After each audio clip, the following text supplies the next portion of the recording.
So, guys, when it comes to religious debates, you might find it hard to find agreement between Christians and atheists. But in today's clip, Jordan Peterson managed to unite everyone in the belief that he is washed.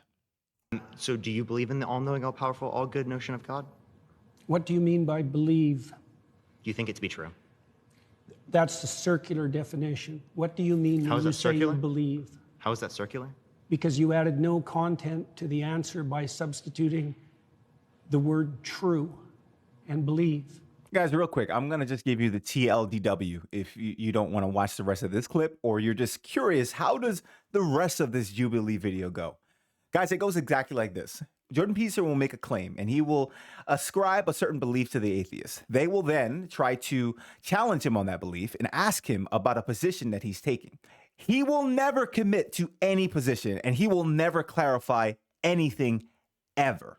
This is the problem with this entire debate, is because people like him, what they do is that they decide to focus on terms and definitions and go down these rabbit holes to obfuscate from their true feelings on a certain position. Because if you were to actually go ahead and watch this entire video, you wouldn't even know whether or not he's actually a Christian, whether or not he himself is an atheist, or have the slightest clue based on anything that he said. And it is mind-numbingly stupid. And the irony is that Jordan actually used to be a lot better at this in the past, to actually make the conversation seem a bit interesting.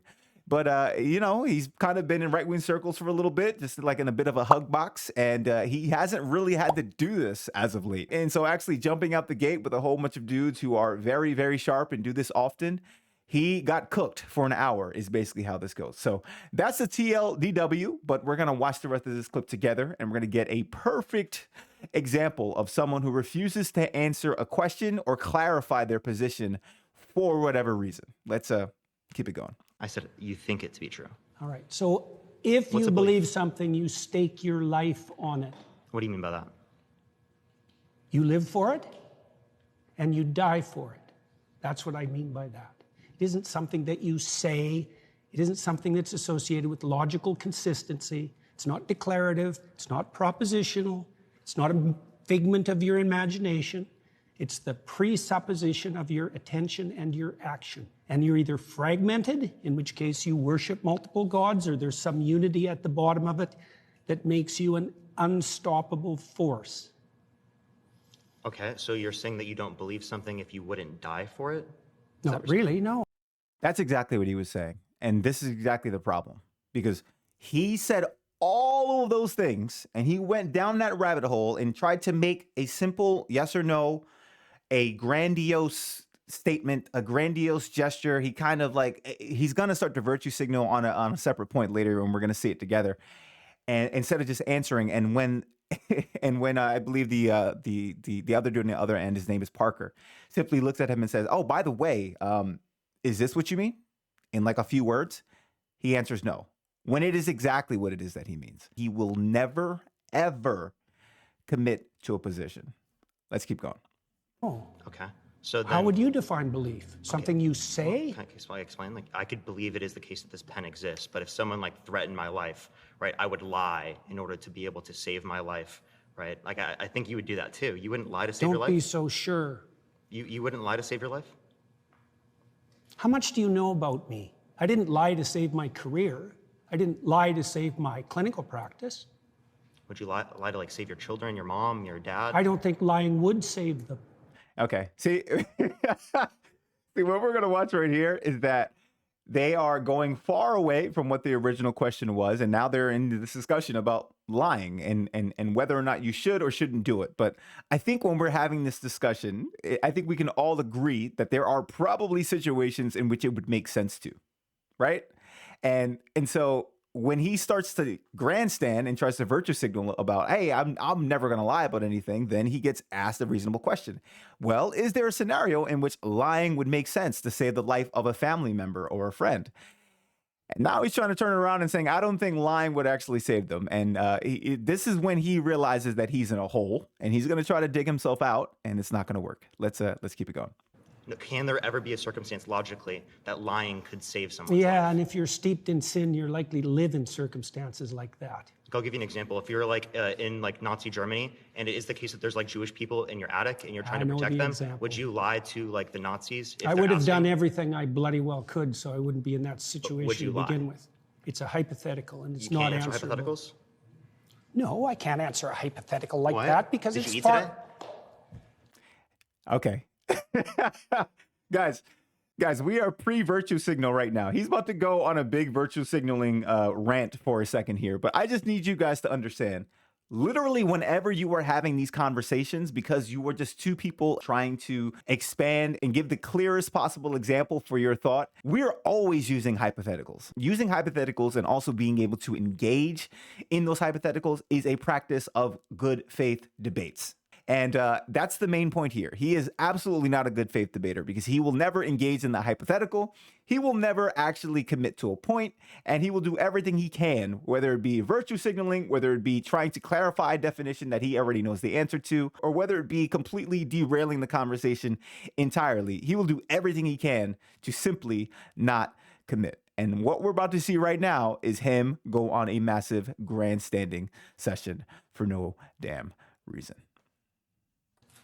Look, Did you eat don't today? play games. I'm not playing a game. I'm just asking Yes, if you you ate are. it. If you present me with an intractable moral choice that's stripped of context and you back me into a corner, you're playing game. I just told you Hypothetical. I would do everything that I could to make sure that I'm never in that situation. By the time you've got there, you've made so many mistakes that there's nothing you can do that isn't a sin. Being born in Nazi Germany and trying to protect people that you care about, like there could be a Jewish friend that you have and you want to protect them. I think you should have just them in give your up on attic. that line of questioning. Interestingly enough, he's asking him to give up on the line of questioning. But if you notice, every single time he tries to, step up his level of like moral high ground and virtue signaling, he gets put back into a corner. So he basically tried to say, hey, I would do whatever I could to never be in a situation like that. So it's a pointless hypothetical that I should have no business engaging in. And then so he kind of reverses it. Okay, well, if you were born in Nazi Germany, there's no moral failing of your character that puts you in that scenario. What would you do then? And instead of answering, because now he's stuck again in a corner, he's trying to say, I think you should give up on that. Because, again, he refuses to actually take a position.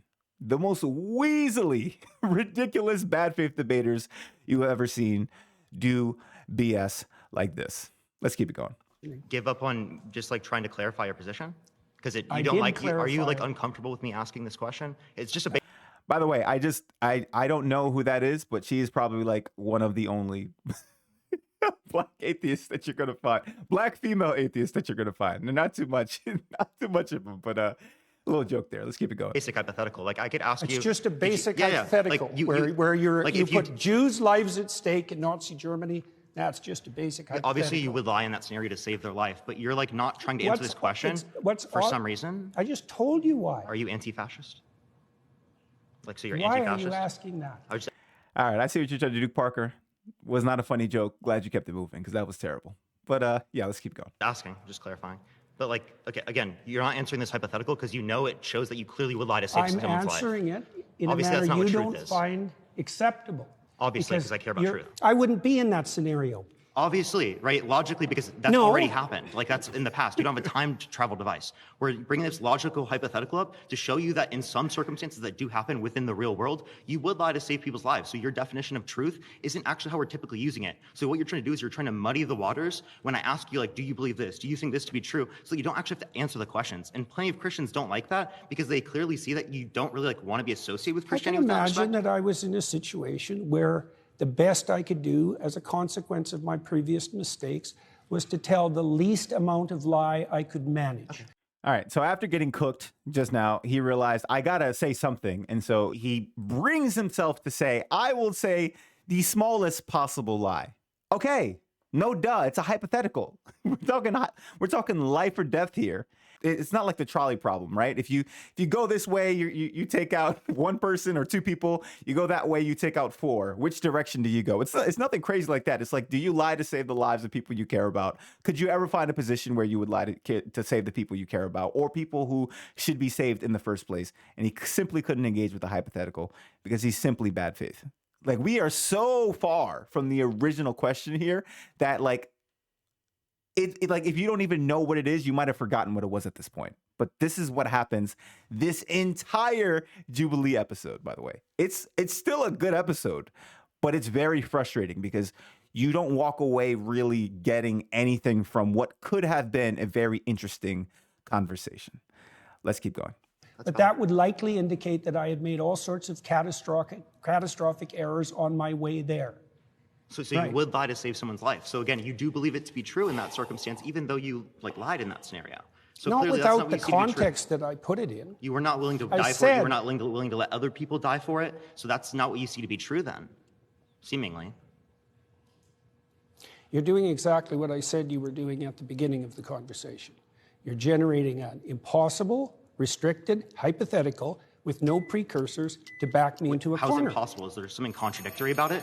Nice to meet you. Yeah, nice to meet you too. All right. Yeah. Guys, listen, we could go through more of these clips, but I'm not even too sure how much Jubilee likes people reacting to their videos anymore. But I'm going to just say that things like this are very frustrating because, like I was saying, in these type of discussions, what you want is a good faith debater on both sides. Someone who can simply engage with a hypothetical, someone who could admit when they are not sure about something, someone who doesn't try to play dumb or play word games when it is very, very clear that they understand what you're talking about, but they're using this to distract from their actual position.